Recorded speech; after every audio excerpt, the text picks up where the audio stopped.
Assalamualaikum warahmatullahi wabarakatuh. Selamat pagi menjelang siang. Jumpa lagi dengan saya, Ganang Setiopo. Kali ini saya membuat video pada siang hari ya teman-teman ya. Ini adalah lokasi gubuk kakek saya yang kemarin itu diteror ini. Sampai saat ini itu belum pergi ya si yang neror kakek saya ini. Sampai nenek saya pun merasa resah. Akhirnya saya siang-siang datang ke sini mau lihat lokasi-lokasinya sekalian. Nanti kalau belum pergi juga, insya Allah nanti malam saya mau buat videonya di sini ya, explore di sini ya teman-teman ya. Oh ya, menjawab dari pertanyaan dari teman-teman semua. Banyak yang bertanya tentang Bang, bagaimana cara mengunci penampakan? Bang, bagaimana cara mendapatkan penampakan? Oke ya teman-teman ya, pertanyaan itu sering kerap muncul, makanya saya akan menjawab satu persatu ya. Ya intinya yang inti saja. Di sini saya tidak bertujuan untuk menggurui. Saya hanya untuk berbagi ilmu ke teman-teman semua ya.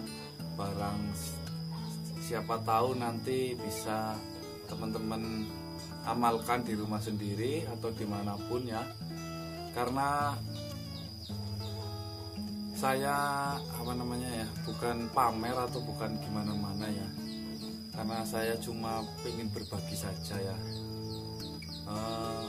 Juga video dari saya tidak bermaksud untuk melecehkan pihak manapun atau membodohi pihak manapun ya. Karena video saya buat dengan cara saya sendiri, dengan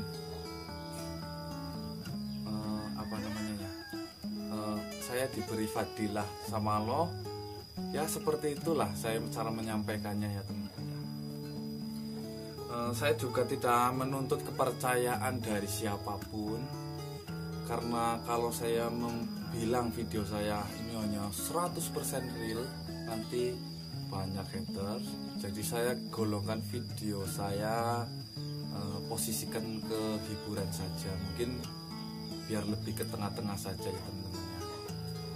Seperti itu ya. Karena penampakan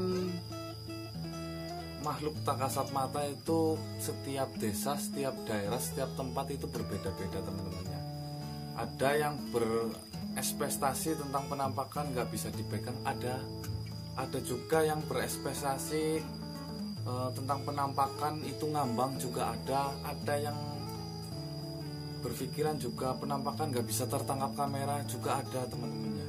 Jadi untuk meyakinkan dan menyatukan pola pikir 1 juta kepala itu sangat luar biasa susah ya.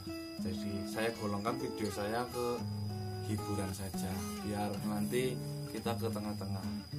Oke ya, langsung ke pembahasan utama saja. Biasa ya, Bang, pertanyaan yang sering kerap, Bang, kenapa saya explore ke tempat-tempat nggak dapat penampakan, Bang? Gini ya teman-teman ya, penampakan itu muncul itu nggak sembarang ke sembarang orang. Contohnya saya dulu waktu masih belajar ya, lihat video saya yang di bawah-bawah itu sangat takut luar biasa. Penampakan itu datang pada tempat yang lembab, terus gelap, juga jarang oleh dimasuki manusia ya. Itu juga tempat-tempat biasanya kan orang udah tahu ini angker gitu ya teman-teman ya.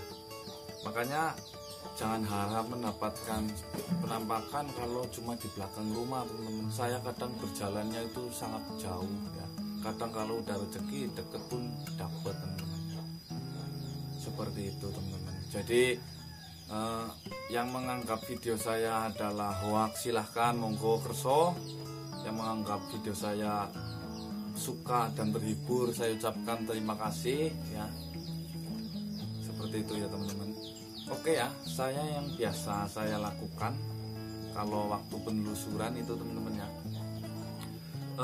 Yang pertama, saya dari rumah itu selalu perut keadaan kenyang teman-teman, atau nggak lapar lah. Kalau kita lapar nanti kita down dulu kalau lihat sosoknya teman-teman. Karena saya punya cerita sedikit ya.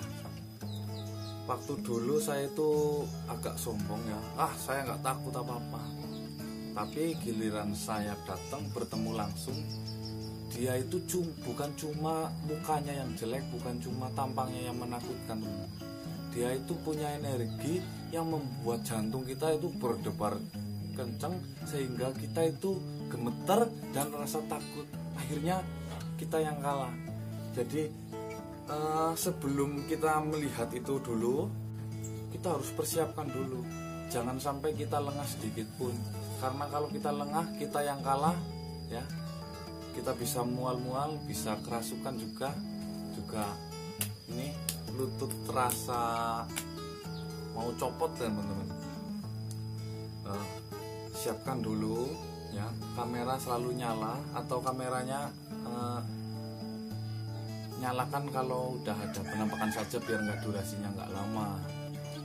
Jadi kita udah melihat dia berdiri tepat ya, langsung kita nyalakan kamera ya. Langkah yang pertama biasanya biar dia nggak langsung hilang, saya kunci. Oke, saya bagikan kuncinya ke teman-teman ya. Kunci yang biasa saya baca itu adalah surat Al-Isra ya teman-teman ya. Itu ayat ke-50. Itu biasanya saya baca sebanyak 3 kali. Terus saya sambung dengan surat Al-Furqan, itu ayat 23. Dan jangan lupa basmalah dulu membacanya ya. Begitu ada penampakan langsung kita deketin. Biasanya dia langsung menghilang, tapi kita langsung kunci saja. Bacakan 3 kali, lanjut surat Al-Furqan ya, ayat 23. Ingat-ingat itu teman-teman. Surat Al-Isra ayat 50 sebanyak 3 kali, dan surat Al-Furqan ayat 23 itu disambung ya. Mungkin bagi anak-anak pondok sudah nggak iseng lagi dengan ini ya, karena dulu waktu mondok itu penampakan itu buat mainannya, mungkin anak-anak pondok udah paham semua tentang ini. Jadinya ya saya hanya berbagi ke yang belum tahu saja, siapa tahu bisa bermanfaat ya. Bagi yang sudah tahu, mohon koreksinya buat saya. Selanjutnya, kalau kita sudah melihat dengan jelas, itu paling lama itu 10 menit lah, jangan lama-lama, kasihan. Karena dia masuk ke hukum kita itu, masuk ke dunia kita itu sama saja kita menyelam di air teman-teman. Jadi sehebat-hebatnya kita kalau di air itu nggak ada apa-apanya ya. Paling lama berapa menit sih kita tenggelam di air. Begitu juga dia masuk ke alam kita, kena hukum kita.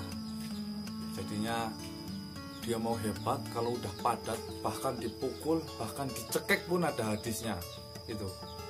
Jadi banyak yang tanya, kata mana ada penampakan bisa dipegang, coba ngajinya di lebih dalam lagi. Jadi enggak apa namanya ya, penampakan makhluk halus, coba ngajinya cari-cari hadis lagi lah. Seperti itu teman-teman ya.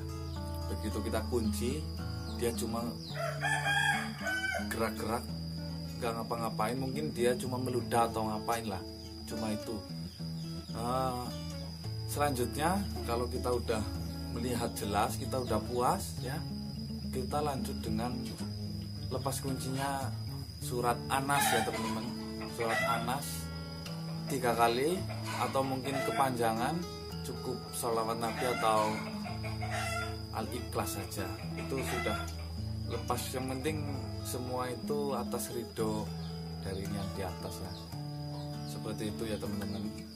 Semoga ilmu ini bermanfaat juga juga saya tidak bertujuan untuk menggurui. Ya intinya saya hanya berbagi bagi yang belum tahu. Bila banyak kata yang saya ucapkan salah, saya mohon maaf sebesar-besarnya. Bagi para guru-guru saya, mohon maaf guru. Mungkin seperti itu saja penjelasan dari saya tentang explore saya. Kurang lebih seperti itulah teman-teman. Saya tidak punya basic apapun, saya tidak punya ilmu apapun ya. Saya hanya modal tanamkan dalam hati la ilaha illallah Muhammadur Rasulullah, dan bertujuan untuk menghibur teman-teman semua. Seperti itu ya teman-teman. Mungkin barangkali ada yang merasa cocok dengan yang saya sampaikan, bisa tinggalkan like-nya. Bagi yang mungkin beda pendapat dengan saya, silahkan dislike saja atau tinggalkan saja, nanti biar tidak ada kesalahpahaman ya, karena ilmu-ilmu seperti ini lain lubuk, lain pula isinya teman-teman. Jadi lain, mungkin bisa dikatakan lain guru, lain ajaran gitu. Itu semua hanya versi saya sendiri ya. Oke teman-teman ya, hormat saya Karna Setioko, salam misteri, tralala trilili sekala kala.